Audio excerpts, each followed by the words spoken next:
Chamber चुनाव को कुछ ही दिन शेष रह गए हैं। चैम्बर चुनाव को देखते हुए हम ग्वालियर के दाल बाजार में मौजूद हैं और व्यापारियों की नब्ज टटोल रहे हैं कि आखिर व्यापारी किस ओर अपना झुकाव ले रहा है, क्या कहता है व्यापारी और क्या सोच रहा है। क्योंकि व्यापारी के मन का हाल कोई नहीं जान सकता, वो वोट किसको देगा वो वही जानता है सिर्फ। इसी को लेकर हम दाल बाजार में मौजूद हैं। काफ़ी सारे व्यापारी हमारे पास साथ मौजूद हैं, क्योंकि एक दुकान पे हम पहुंचे। हमने कहा कि जितने भी आसपास जो बात करना चाह रहे थे, अपना पक्ष रखना चाह रहे थे, उनको हमने एक ही दुकान पे बुला लिया। उनसे बात कर लेते हैं। पहले तो विवेक जी हमारे साथ हैं, विवेक जैन जी, उनसे बात कर लेते हैं। कैसे देख रहे हैं चुनाव को, क्या लग रहा है, क्या माहौल दिखाई दे रहा है? मुझे इस बार जो लग रहा है, ये लग रहा है कि इस बार थोड़ा सा बदलाव आने वाला है। मतलब आप ये बाहर, मेरी दुकान के बाहर इतने यूथ देख रहे हैं, तो ये मुझे समझ में आ रहा है कि ये बदलाव, निश्चित तौर पर कोई बदलाव करना चाहते हैं। इनके मन में ऐसा है कि नए युवा पीढ़ी आए और उस चैम्बर को और ऊपर स्थान पे ले जाए। तो आज ये भीड़ जो नज़र आ रही है मार्केट में, तो ये सब उतावले हो रहे हैं चुनाव के प्रति। तो इनकी भावना यही है कि चैम्बर ऑफ कॉमर्स का भार युवाओं के हाथों में रहे। तो फिर आपको क्या लग रहा है? पहले चुनाव भी काफ़ी चुनाव हुए हैं, लेकिन पहले के चुनाव ऐसे दिखते नहीं थे कि जो चैम्बर का चुनाव इतना बड़ा चुनाव होता है, आसानी से चुनाव हो जाता, आराम से चुनाव हो जाता था। लेकिन ये चुनाव बड़ा, इतनी जो है सबसे बड़ी बात तो ये है कि किसी भी चैम्बर के चुनाव में पहले होता था कि चैम्बर दूसरे जो रहता था, पार्टी रहती थी जैसे क्रिएटिव हाउस है, उससे लड़ता था। लेकिन इस बार ज़्यादातर लड़ाई जो है उनकी खुद के ही हाउस के एक व्यक्ति से है, जो हाउस को छोड़ के चला गया। देखो, सब अपने हैं, चाहे वो पारस जी हों चाहे प्रवीण जी हों, लेकिन मन में व्यक्ति ने सोच लिया है कि मुझे वोट कहाँ देना है। तो निश्चित तौर पर इस बार जो समीकरण आएंगे, जो बदलाव का बयार आएगा, वो किन सीटों पे क्या आएगा, वो 17 तारीख की शाम को इसका फैसला आपके सामने आ जाएगा। आप कैसे देख रहे हैं पूरे चुनाव को? पहले तो नाम बता दीजिए। राजकुमार गुलशानी। कैसे देख रहे हैं चुनाव को, क्योंकि बड़ा माहौल गरमाया सा लग रहा है बाजार का, मार्केट का? देखिए, पहले से चुनाव में और अभी के चुनाव में बहुत फ़र्क है। पहले चुनाव में जो थे वयोवृद्ध लोग आते थे ज़्यादातर। अब यूथ पीढ़ी आ रही है। जैसे हमारे मनोज भाई बैठे हुए हैं बाबा, ये कोषाध्यक्ष पद के लिए प्रत्याशी है, बहुत मेहनत कर रहे हैं, इतनी अथक मेहनत कर रहे हैं। युवा टीम पूरी इनके साथ लगी हुई है। जो भी जितने भी हमारे दाल बाजार के हैं लगभग इनके साथ में है। इनको अच्छा समर्थन मिल रहा है मनोज भाई को। पारस जैन जी हैं, बहुत अच्छे सुलझे हुए इंसान हैं, बहुत कर्मठ और अच्छी पहुंच वाले व्यक्ति हैं, जो कभी भी किसी का काम कहीं पर होगा वो रुकेगा नहीं पारस जैन के होते हुए। ये उनकी टीम में है सब लोग। तो निश्चित ये तय है कि अब की बार चुनाव कुछ अलग रंग लाएगा और कुछ अलग से ही परिणाम आएंगे। किसी भी पक्ष को चुनने के लिए पहले ये समझना पड़ता है कि ये पक्ष इस चीज़ में बेहतर है, वो पक्ष उस चीज़ में बेहतर है, उसमें वो खामियां हैं, इसमें ये सही चीज़ है। कैसे चुना आपने इनको और ये पारस जी को या किसी और को कि ये सही है और वो गलत? देखिए सर, ये तो तुलना आदमी जिससे मिलता जुलता है, उठता बैठता है, वहाँ मालूम पड़ती है। दूसरी बात ये है कि एक पक्ष जो है ये पहले भी चुनाव एक बार लड़ चुके हैं, कुछ ही वोटों से ये रह गए थे पिछली बार में। इस बार इन्होंने मेहनत की है, परमात्मा चाहेगा, कृपा होगी, ईश्वर यहाँ से ये निकल जाएंगे पूरा। अब रहा सवाल देखो था पारस जैन जी का, तो पारस जैन जी अपने आप में सक्षम है। पीछे भी अब बदलाव क्या है, इस समय हर आदमी की सोच यही है कि बदलाव आना चाहिए। पीछे भी जो व्यक्ति चैम्बर के अध्यक्ष थे वो 4-4 पदों में बराबर रह चुके थे, तो हर आदमी सोचता है नया अध्यक्ष है, नया काम हो, नई ऊर्जा है। उनके भी उनका कार्य देखा है, अब इनकी कार्यशैली भी आदमी देखे। पारस जैन आरोप लग रहे हैं पारस जी पे कि पैसा खर्च खूब किया जा रहा है, पैसे के बल पे जो है चुनाव जीता जा रहा है, लड़ा जा रहा है, एक निर्दलीय प्रत्याशी को हराने के लिए इतना पैसा खर्च हो रहा है। मैं नहीं समझता इन बातों में सच्चाई है, मैं नहीं समझता। मेरे हिसाब से ऐसा कुछ भी नहीं है, ये सब व्यर्थ की बातें हैं, ऐसा कुछ नहीं है। हमारे साथ कोषाध्यक्ष के जो है उम्मीदवार व्हाइट हाउस से मौजूद हैं, बात कर लेते हैं कैसा समर्थन जो है मिल रहा है। मैं दाल बाज़ार का ही एक व्यापारी भाई हूँ और इंदिरागंज चौराहे पे ही मेरी शॉप है, और दाल बाज़ार के व्यापारियों की ताकत से ही मुझे प्रत्याशी के रूप में व्हाइट हाउस से टिकट मिला है, और मुझे अपार जनसमूह का बहुत बड़ा स्नेह मिल रहा है, प्यार मिल रहा है। मैं तो सिर्फ इतना कहना चाहूँगा कि परिवारवाद और एक काम करने वाला व्यक्ति, आप किसको चुनना चाहेंगे वो आपका निर्णय है, आपका अपना निर्णय है। एक आम आदमी हूँ, जमी से जुड़ा व्यक्ति हूँ, जमी पर ही रहूँगा, जमी पर ही रहूँगा। हर हाल में मैं आपके साथ खड़ा हूँ और खड़ा ही रहूँगा। तो जो जाता है तो पहले पोर्टफोलियो देखा जाता है कि कैसा पहले काम हुआ है, क्या किया है। इन्होंने पूरा बताया अपना। तो आपने सुना भी, कैसे देख रहे हैं पूरा? भाई मनोज भाई एकदम सहज सरल व्यक्तित्व के धनी है, जिनकी भुजाओं में जो है कार्य करने का जोश है, जज्बा है, जुनून है। वे व्यक्ति भी एकदम ज़मीन से जुड़े हुए हैं। कोई भी फेसबुक, व्हाट्सएप, इंस्टा पे कोई दिखावटी वो नहीं है। जो भी सपोर्टिंग टीम है पूरी इनके साथ दिल से लगी हुई है। इनके बारे में केवल यही कहा जाए कि सागर सा गंभीर हृदय हो, गिरि से ऊंचा हो जिसका मन, और ध्रुव सा जिसका अटल लक्ष्य हो, दिनकर सा हो नियमित जीवन। ये व्यक्ति चुनाव के पहले भी और चुनाव के बाद भी जैसे थे वैसे ही रहेंगे। क्या नाम है आपका? मेरा नाम दीपक गुप्ता। व्हाइट हाउस का जो चुनाव है इस बार, व्हाइट हाउस के जो प्रत्याशी, सभी प्रत्याशी हैं, उनका मुकाबला निर्दलीय और क्रिएटिव हाउस में, हालांकि अध्यक्ष पद का उम्मीदवार क्रिएटिव हाउस ने घोषित नहीं किया, तो कैसे देख रहे हैं चुनाव को? चुनाव तो अपने आप में चुनाव होता है। अच्छा, क्या चुनाव की जब बेला आती है तो एक कहावत है हमारे यहाँ, गांव में पड़ी मरी सबको अपनी अपनी पड़ी। सीधी बात, पुरानी कहावत है। वो कहावत पे काम हो रहा है। अब जैसा जिसका मानस वो ऐसा काम करेगा।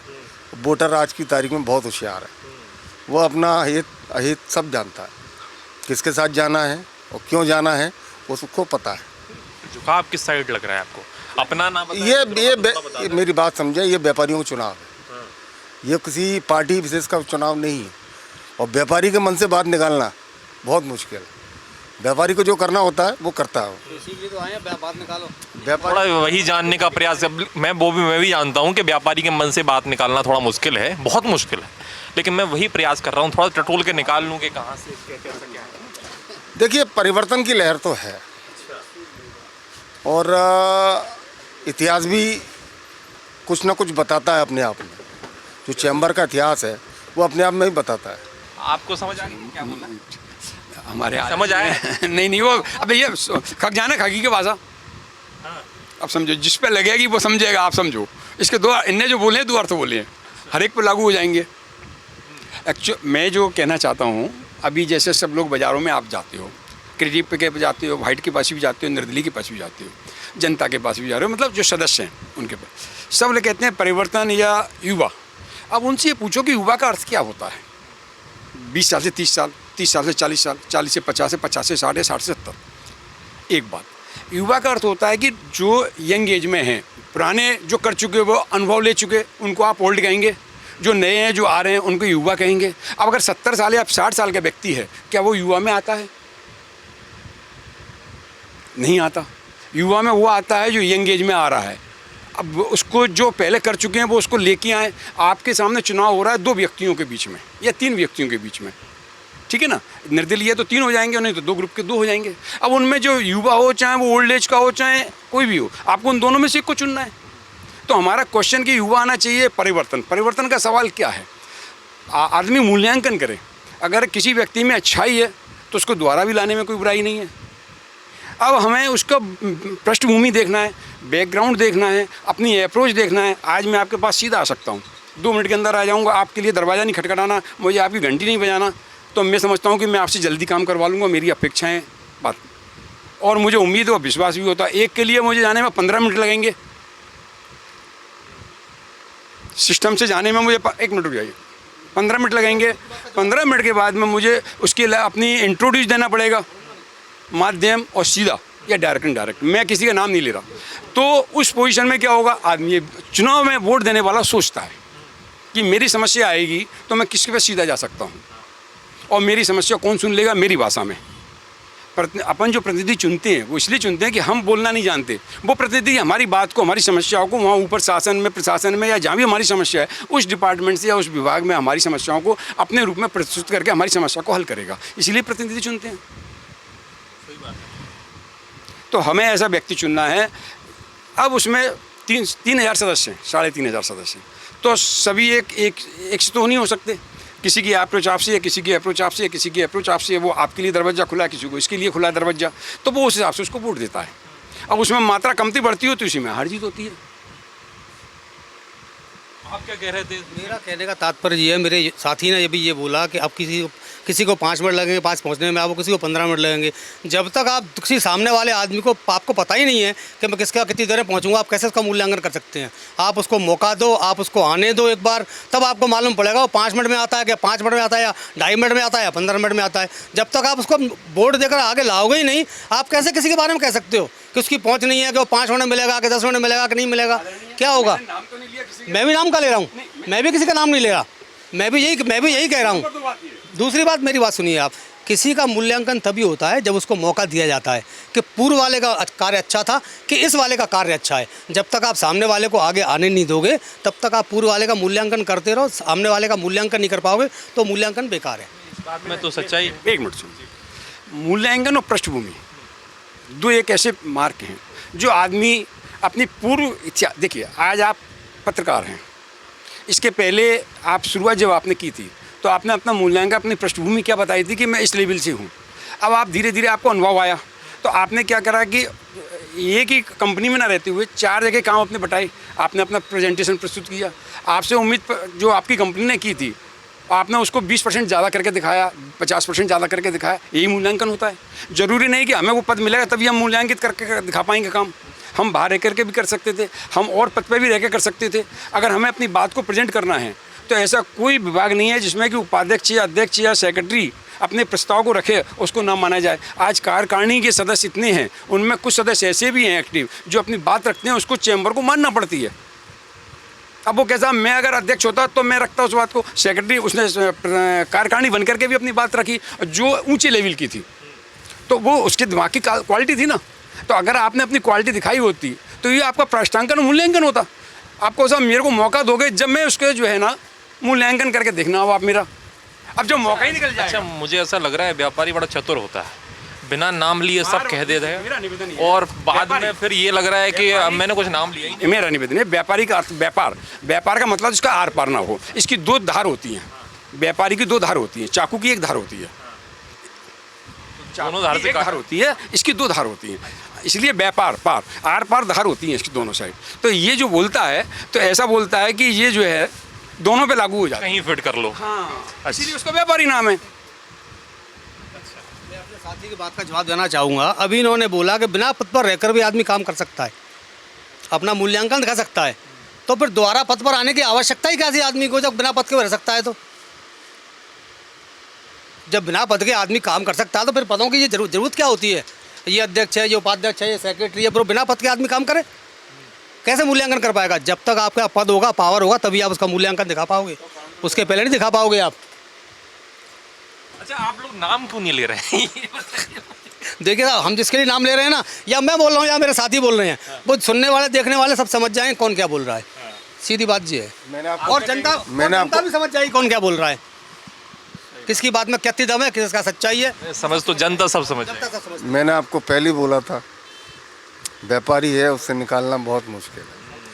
व्यापारी का मतलब ले आ, देने का कुछ नहीं है हमारे पास। हमको जिसको देना होगा कब दे देंगे पता ही नहीं लगेगा, इसीलिए व्यापारी होता है वो। तो व्यापारी से मन, जो आपके प्रत्याशी हैं वो भी व्यापारी हैं। हाँ व्यापारी है ना, इसीलिए तो ये चैम्बर का चुनाव खास है। चैम्बर का चुनाव होता ही व्यापारी। राजनीतिक चुनाव एक अलग गरिमा रखता है, व्यापारिक चुनाव अपनी एक अलग गरिमा रखता है। व्यापारिक चुनाव में आप किसी से कुछ उगलवा नहीं सकते।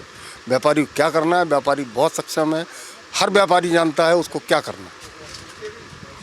बिल्कुल, व्यापारिक चुनाव में आप किसी से कुछ उगलवा नहीं सकते, जो जिसको कहना है वो कह ही देगा, डायरेक्ट किसी का नाम लिए बिना। और जैसा यहाँ अभी उन्होंने कहा कि किसी का नाम लिए बिना अपनी पूरी बात कह भी दी, साफ दिख रहा है कि किस तरीके का माहौल जो है पूरे चुनाव को लेकर बन रहा है और बना हुआ है। अब पता तब लगेगा जब 17 तारीख को मतदान होगा और रिजल्ट आएगा कि किसकी जीत होती है और कौन हारता है। आखिर चैम्बर के अध्यक्ष पद पर कौन आसीन होता है वो 17 तारीख के बाद पता लगेगा। बाकी आप क्या सोचते हैं इस पूरी खबर के बारे में, हमें कमेंट सेक्शन में ज़रूर बताएं।